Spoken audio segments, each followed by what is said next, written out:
Guys, katanya Jakarta dinilai sebagai kota yang paling cepat akan tenggelam dari muka bumi. Serem juga bahasannya. Jadi gini, selama 25 tahun terakhir, Jakarta mengalami penurunan muka tanah lebih dari 16 kaki. Nah, kalau kita lihat dari postingan akun World of Statistics di X, Jakarta masuk di peringkat pertama di daftar kota yang bakal tenggelam dan hilang di tahun 2100. Kota Jakarta diprediksi akan mengalami penurunan tanah sampai 6,7 inci setiap tahunnya. Hal tersebut terjadi karena pemompaan air tanah yang berlebihan. Dengan permukaan air yang semakin tinggi dan tanah yang semakin turun, kota Jakarta diprediksi sangat berpotensi tenggelam lalu hilang pada 2100 nanti. Apa sih faktor yang menyebabkan Jakarta tenggelam? Pertama, karena warga banyak pakai air tanah terlalu banyak. Saat ini, 1 dari 3 penduduk Jakarta tidak memiliki akses terhadap air pipa dan mereka bergantung pada ribuan sumur ilegal yang tersebar di kota yang menguras akuifer dan melemahkan permukaan tanah sehingga menciptakan kondisi yang sangat baik untuk semakin tenggelamnya air. Kalau kalian tahu, di daerah Muara Baru, Jakarta Utara, hanya ada sedikit rumah tangga yang memiliki akses terhadap air pipa dan mereka yang tinggal di lingkungan perkampungan hanya memiliki uang untuk menggali cukup dalam demi mendapatkan air tanah. Tidak sedikit warga yang sudah lama memohon kepada PT PAM Jaya untuk membangun sambungan air langsung ke rumah mereka. Justru mereka mendapatkan air melalui penjual air yang menawarkan dengan harga Rp200.000 sampai bahkan 30 kali lipat harga air pipa. Terus, siapa yang bisa menyelamatkan ini semua?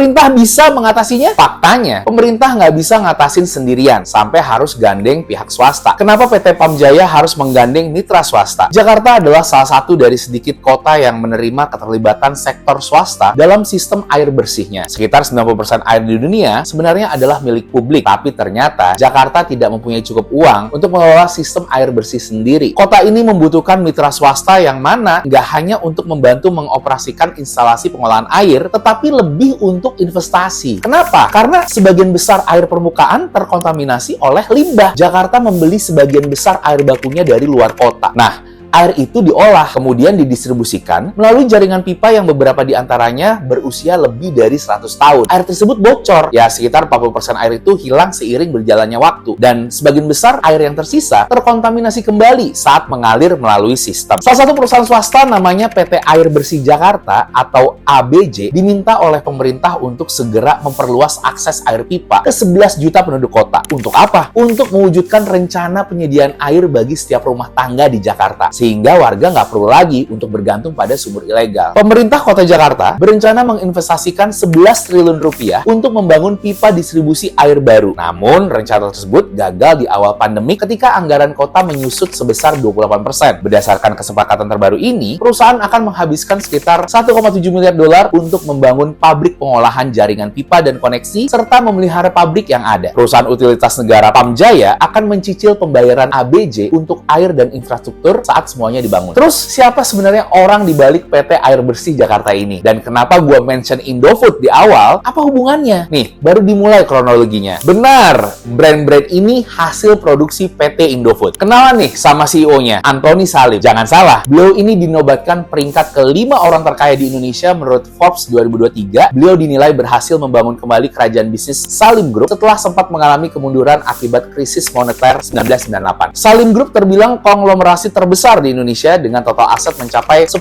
miliar US dollar. Perusahaan ini bergerak di sektor agribisnis, industri tepung terigu, produk makanan, hingga menguasai jalur distribusi. Tidak hanya PT Indofood yang ia pegang, salah satunya itu adalah PT Air Bersih Jakarta, yang dimana perusahaan ini membantu mewujudkan rencana pemerintah untuk menyediakan air bagi setiap rumah tangga di Jakarta, yang sebenarnya ABJ merupakan solusi jangka panjang dari tenggelamnya Jakarta. Lalu, apa aja sih langkah yang sudah Salim buat untuk menyelamatkan Jakarta? Ternyata, Salim mengumpulkan lebih dari 10 miliar US dollar melalui beberapa industri, termasuk salah satu pembuat mie instan terbesar di dunia, namun mengendalikan pasokan air di ibu kota telah menjadi prioritas pribadi sejak revolusi yang hampir membubarkan konglomerat keluarganya 25 tahun lalu. Ketika pemerintah mengajukan tawaran untuk memperbaiki infrastruktur air kota, Salim adalah salah satu dari 2 perusahaan yang mengajukan tawaran. PT ABJ menargetkan kalau pada tahun 2030 nanti akan ada 1.095 juta rumah di DKI Jakarta Jakarta yang tersambung oleh perpipaan. Tapi hambatan di lapangan, air di ABJ akan terus mengalir melalui pipa-pipa yang bocor dan terkontaminasi hingga pemerintah kota merombak jaringan pipanya yang akan memakan waktu bertahun-tahun. Selain itu, masih terdapat hambatan dalam meyakinkan tiap rumah tangga untuk beralih dari air tanah ke air pipa, yang mana hal ini harus mereka bayar. Kira-kira semua langkah ini bakal berhasil nggak ya? Kalau dilihat-lihat dari kasus ini sih, sebenarnya Antoni Salim dan perusahaannya sudah berperan besar untuk menyelamatkan Jakarta. Tinggal kita nih, mau ikut membantu atau justru mempercepat tenggelamnya Jakarta. Harapannya sih, ini bisa terwujud. Perusahaan-perusahaan swasta lainnya yang mempunyai visi seperti Salim Group, di mana ada CSR dan program yang bermanfaat, bisa menyelamatkan sekitar dan tidak hanya mementingkan keuntungan perusahaan semata. Jika ABJ membantu mewujudkan rencana untuk menyediakan air bagi setiap rumah tangga di Jakarta, kalau kata para ahli sih, Jakarta mempunyai peluang untuk tidak tenggelam. Ini nantinya akan menghasilkan miliaran dolar. Namun, jika gagal, kemungkinan besar kota metropolitan ini akan hancur dan akan menjadi peristiwa kehancuran terbesar di dunia. Menurut lo,